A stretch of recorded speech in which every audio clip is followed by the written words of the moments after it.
बिस्मिल्लाहिर्रहमानिर्रहीम।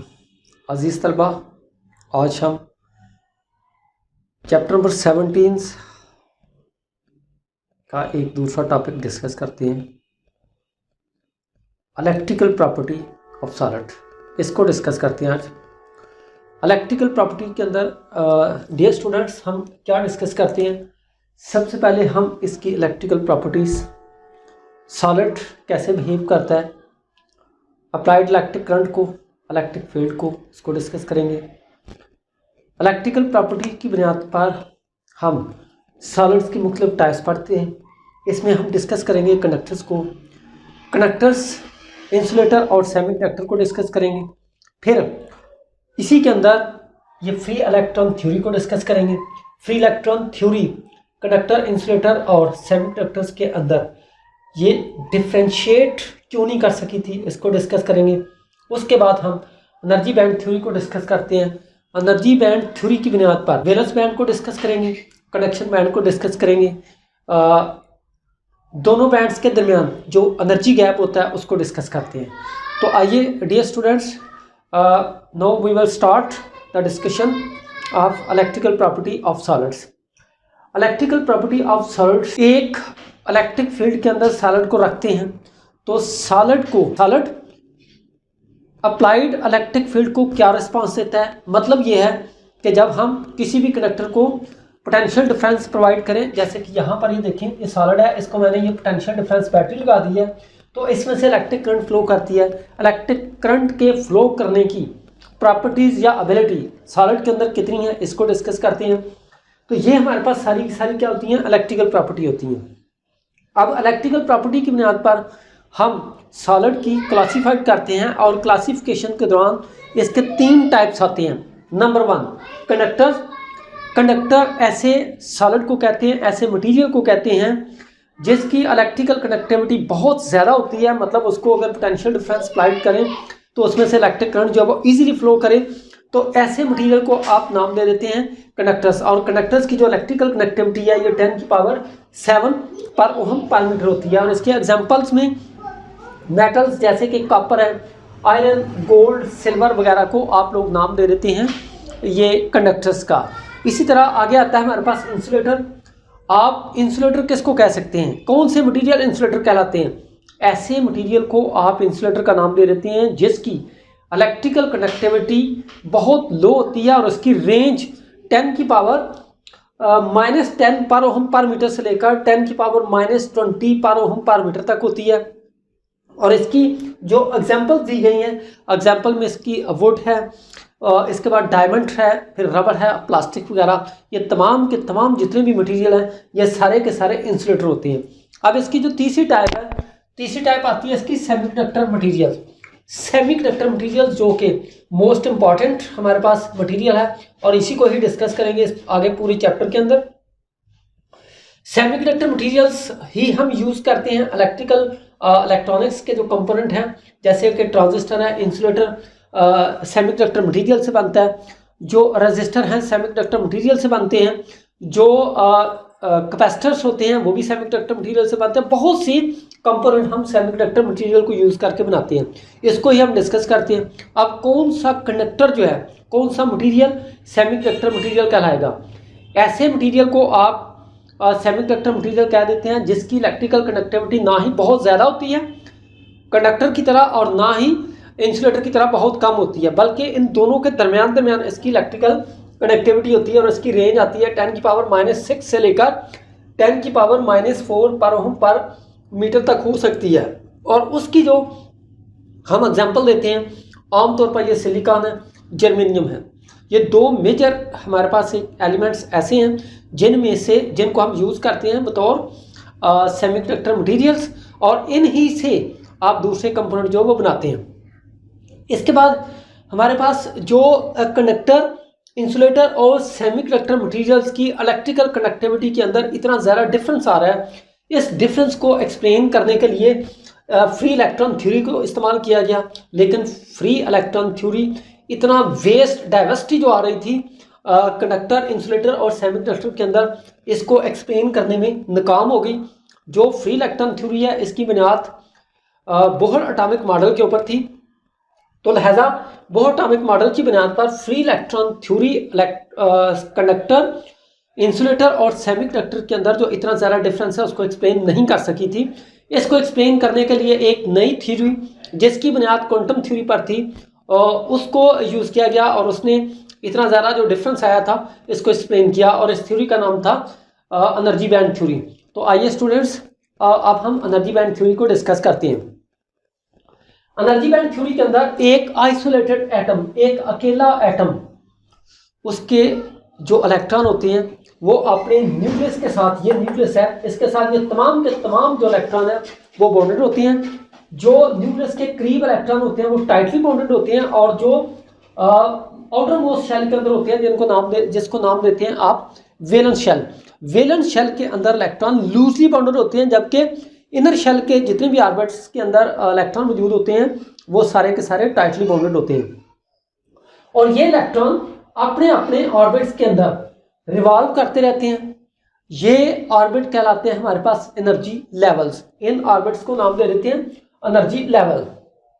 जब हम इस तरह के एटमों को कंबाइन करते हैं एक सॉलिड बनाने के लिए तो ये एटम अंतहाई करीब करीब हो जाते हैं। जैसे कि ये मैंने यहाँ पर फिगर बनाई है, ये तमाम के तमाम एटम एक दूसरे के अंतहाई करीब हो जाती हैं। इतने ज़्यादा क्लोजली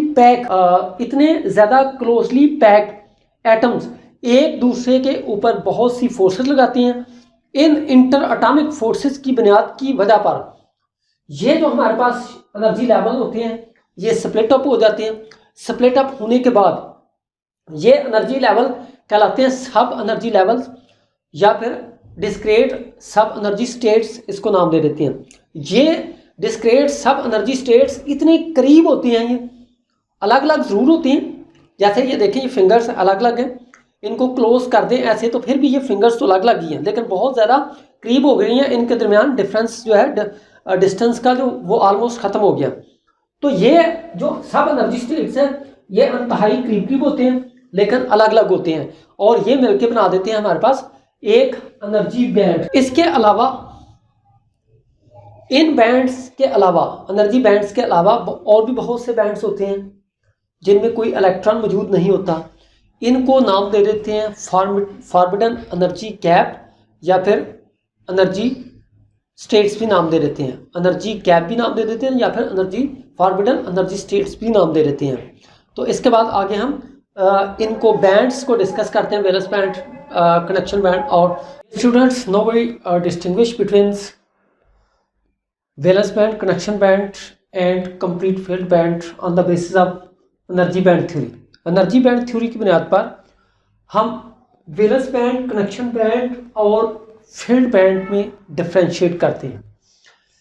वैलेंस बैंड ऐसे बैंड को कहते हैं मुख्तलिफ एटम की फोर्सेस की वजह से कंडक्टर्स के अंदर जब वैलेंस शेल स्प्लिट अप होता है तो उससे जो बैंड बनता है उसको नाम दे देते हैं आप वैलेंस बैंड। वैलेंस बैंड के अंदर जो इलेक्ट्रॉन मौजूद होते हैं ये इलेक्ट्रिक करंट के फ्लो करवाने के जिम्मेदार होते हैं, या आप ऐसे इसको कह सकते हैं वैलेंस बैंड में मौजूद इलेक्ट्रॉन मटेरियल के कंडक्टर्स या इंसुलेटर होने की वजाहत करते हैं। ये वाला बैंड कंप्लीटली फिल्ड हो सकता है, पार्शियली फिल्ड हो सकता है, can never be empty. Valence band complete field हो सकता है, पार्शियल फिल्ड हो सकता है और कभी भी ये एम्प्टी नहीं हो सकता। इसके आगे आता है हमारे पास कनेक्शन बैंड। वैलेंस बैंड के ऊपर वाला रीजन जिसमें से इलेक्ट्रॉन मूव करते हैं एक एटम से। देखें, फर्ज करें कि यह एटम है, इस एटम से इलेक्ट्रॉन निकल के तो दूसरे एटम में जाता है, तो जिस रीजन से ये इलेक्ट्रॉन मूव करते हैं एक एटम से निकल के दूसरे एटम में जाते हुए जो रीजन ये ऑक्यूपाई करते हैं इस रीजन को नाम दे देते हैं आप कंडक्शन बैंड। कंडक्शन बैंड के अंदर जितने भी इलेक्ट्रॉन हैं फ्रीली मूव करते हैं और यही इलेक्ट्रॉन इलेक्ट्रिक करंट के फ्लो करवाने के जिम्मेदार होते हैं या कनेक्शन में रोल प्ले करते हैं। यह band, connection band, partial field हो सकता है, कंप्लीटली एम्प्टी हो सकता है, लेकिन कभी भी ये मुकम्मल फील्ड नहीं हो सकता। इसके बाद आता है हमारे पास फील्ड बैंड। वैलेंस बैंड के ऊपर ये वैलेंस बैंड, इसके ऊपर वाला बैंड कंडक्शन बैंड, और इससे नीचे जो बैंड होगा अंदर, इसको नाम दे देते हैं आप फील्ड बैंड। फील्ड बैंड के अंदर जितने भी इलेक्ट्रॉन होते हैं ये कंडक्शन में कोई रोल अदा नहीं करते। ये बैंड कभी भी पार्शियली फिल्ड नहीं हो सकता, कभी भी एम्प्टी नहीं हो सकता। ये मुकम्मल तौर पर फील्ड बैंड होता है, फील्ड होता है, इसमें मुकम्मल इलेक्ट्रॉन, कंप्लीट इलेक्ट्रॉन मौजूद होते हैं। तो इस बैंड को नाम दे देते हैं आप फील्ड बैंड। अब हम एनर्जी बैंड थ्योरी की बुनियाद पर कंडक्टर, इंसुलेटर और सेमी कंडक्टर्स के अंदर डिफ्रेंशिएट करते हैं, फ़र्क क्या होता है। एनर्जी बैंड थ्योरी जैसे कि पहले डिस्कस किया गया है कि जो फ्री इलेक्ट्रॉन थ्योरी थी वो एक्सप्लेन नहीं कर सकी थी कि कंडक्टर, इंसुलेटर और सेमी कंडक्टर के दरमियान इतना ज़्यादा जो फ़र्क आ रहा है, ये फ़र्क क्यों आ रहा है। इस फ़र्क को एक्सप्लेन किया था एनर्जी बैंड थ्योरी ने। अब एनर्जी बैंड थ्योरी ने सक्सेसफुली एक्सप्लेन कर दिया था कंडक्टर, इंसुलेटर और सेमी कंडक्टर में क्या फ़र्क आता है। तो सबसे पहले देखते हैं कि कंडक्टर किसको कहते हैं। एनर्जी बैंड थ्योरी की बुनियाद पर ऐसे मटेरियल को कंडक्टर्स कहते हैं जिसमें बहुत ज़्यादा तादाद में फ्री इलेक्ट्रॉन मौजूद होते हैं, और उसके अंदर जो वैलेंस बैंड है उसमें बहुत से फ्री इलेक्ट्रॉन मौजूद होते हैं। कनेक्शन बैंड के अंदर, ये वाला जो कनेक्शन बैंड में इलेक्ट्रॉन पार्शियल फील्ड होता है, ये भी पार्शियल फील्ड होता है, लेकिन दोनों के दरमियान कोई भी गैप नहीं होता।